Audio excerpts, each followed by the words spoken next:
We live yet? Is this thing live? Anybody know? Anybody? Hey, what's up everyone? Aaron Bowman here with the Bowman Realty Group over at EXP Realty, and thank you for coming by and checking out another video. Now today, we're not talking tips or strategies on how to get your home sold. What we are talking about is the current market condition. So, see me looking over here a little bit. That's just because I got my computer screen up over here just so I get the numbers right for you. But if you're new here, I want to say, first of all, thank you for coming by and watching. Make sure you like and subscribe. Share this with somebody you care about, especially if they're looking to buy, sell, invest, rent, what have you. Because on this channel, we talk a lot about that information. So what we're going to be talking about today is the housing market and what's currently going on here in Connecticut and nationally. So first, we'll start with a few things. So the housing supply year over year has been up, and this is the big topic this month is housing supply, what's out in the market, your competition if you're selling, if you're buying, what's left for inventory for you to buy. So over the last couple months, if you look right up here, you can see the slide that I'm looking at. It shows that we've steadily gone up and down, but now we're actually in what I would call a little bit of a deficit, a little bit in the red, which isn't good. You can see July, August, and September, we were down 1.6, 2.6, and 2.7%. So that's an issue if you're looking to buy. You know, if you're selling, it's a good time to put your house in the market because you have less competition. But buyers, it's going to make it a little bit more of a challenge for you because there's going to be less inventory for you to purchase. Now,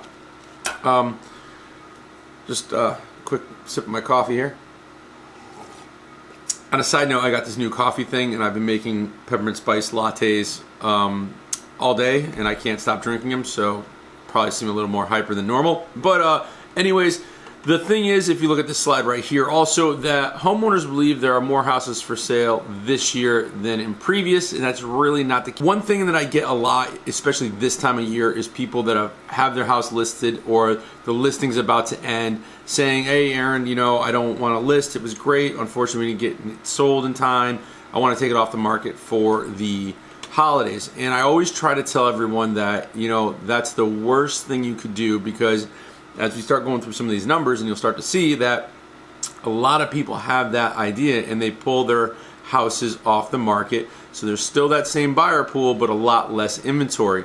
So the number one reason, as you can see right here, is not waiting until spring is that the supply of listings increased substantially in the spring months. And we're going to show another slide here in a second that really shows that the second quarter of the year is when everybody rushes to get their house on the market. So if you keep your home up, which I know it can be a pain, especially if you're having people over for the, you know, Thanksgiving, Christmas, Hanukkah, whatever it is that you celebrate, that, you know, New Year's Eve parties, that it's hard to keep the house looking like nobody lives there for when people come to view it. So realistically, if you look at this slide right here, it shows you the second quarter is the best time to sell your home. And you actually see inventory levels, if you look at this one right here, that in December we're at 1,340,000, and then it just starts going up in January, February, March. It really starts to peak, and then look at that huge jump between March and April, and then, you know, come May and June you're 1.7. So there's a lot of houses on the market. So really, if you're thinking of selling right now, you're getting into what we call the sweet spot when it comes to selling your home, because a lot of your average home sellers don't really want to put in the effort to get their home sold, so they're going to pull their house off the market. And between December and February, that's really like the sweet spot to get good deals on your property, to get a bunch of buyers in there, because don't forget, those buyers are still looking, and unfortunately the inventory shrinks, so now there's a little bit more competition, which is better for you, the home seller. So that's just kind of nationally what's been going on, in that the inventory has been dropping. I'm trying to find the next slide I want to share with you guys. So you can see, oh, another thing I didn't touch on is new construction also really starts to pop in the springtime. So that's more competition, and even probably a little bit harder competition because of the fact that it is brand new. Nothing has to be done. You know, it's, if your house was built in the 70s, it's hard to compete with a house that was built in, you know, 2020. You know, that has the smart home and all those features. So I guess let's talk about what's going on in Connecticut. I just want to make sure I've touched on everything. There's some other slides and stuff here that I will put links to. And again, a lot of the data is still projecting there being a recession a little bit at some point in 2020. But again, there are, you know, 9 things that have to happen before it really hits the housing market. And I know some people see on the news that, oh, it's going to be another housing crisis like 2008. It's not that situation.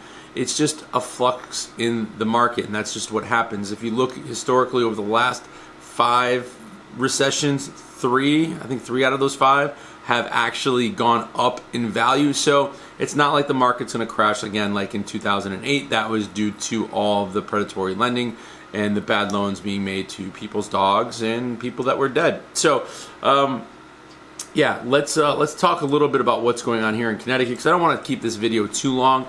So right now, and this is for the entire MLS, if you'd like to know just your area, and excuse me, I normally don't eat on these, but this pumpkin pie has been sitting in the house for the last couple days, and it'd be terrible if it went bad. So, you know, between the pumpkin pie and the peppermint latte, really can't go wrong. Anyways, in October, the average home sale price, or the median sale price, the one in the middle, was $243,400 for the state of Connecticut. So again, if you want to know what's in your area, in your neighborhood, because each neighborhood's different, each town's different, this is just a collective of the whole.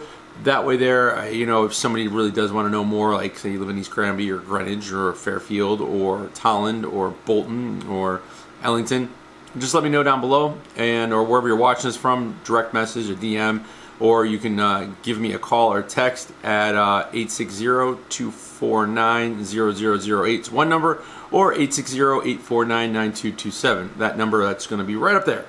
And I'd be more than happy to answer any questions you might have. So let's talk average days on market. So back in, let's see, in June, going back a few months now, we were at 22 days on market for the entire MLS.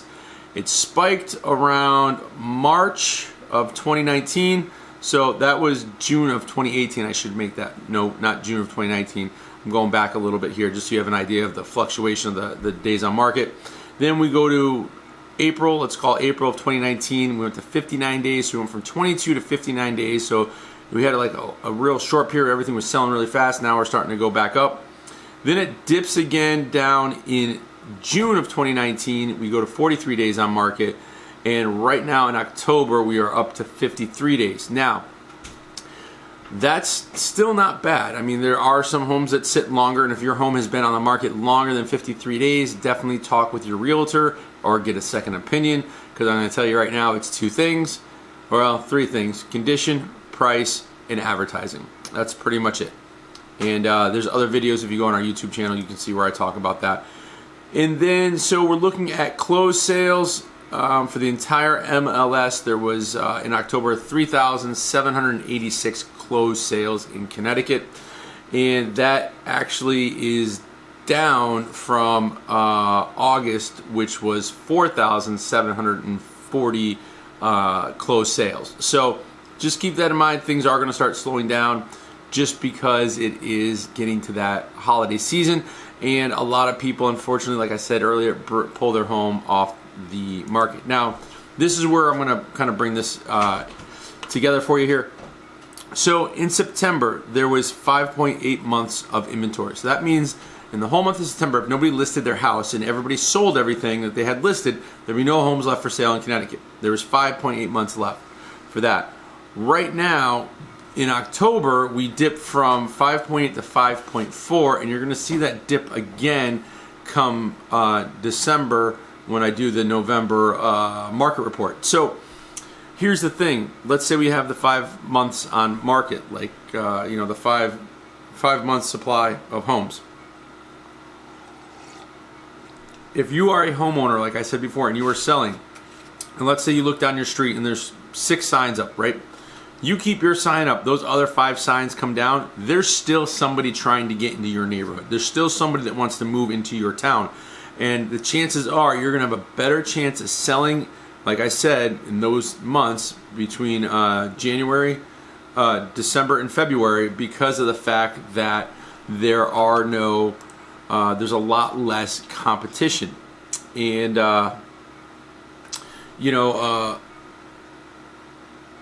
yeah, I said December through February. I'm just checking my numbers here, my dates again. Yeah, December through February. So those are the prime time, the sweet spot to sell, because what you don't want is you don't want to wait and put it back on the market in spring thinking, oh, there's going to be more buyers. Yeah, there might be 1 or 2 more, but all those buyers that were still looking are still looking for a house now. So sell them your house now. Get that deal, because there's going to be less inventory, so you can probably work even a better price if you've got a good agent. But what you don't want to do is wait till April and then, March talk to a realtor, April hit it on the market. Now you and 13 other people in your neighborhood want to sell all at the same time. So that's 12 other houses you're competing against, and hopefully yours has some features that are a little bit better than the next, or maybe some upgrades.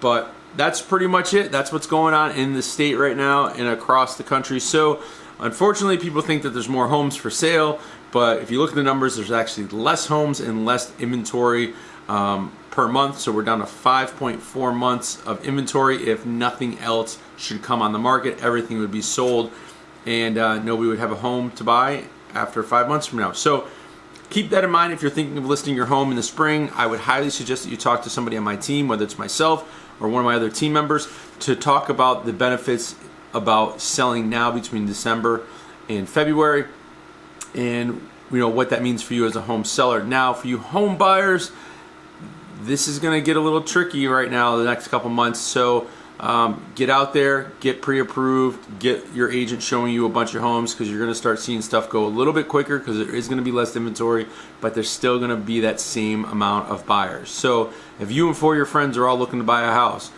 3 of you aren't going to get one, and 1 of you is. One of you is that? I don't know where that came from. 1 of you is. I never say that. 1 of you are not going to get that house because of the fact that there is such a low supply right now.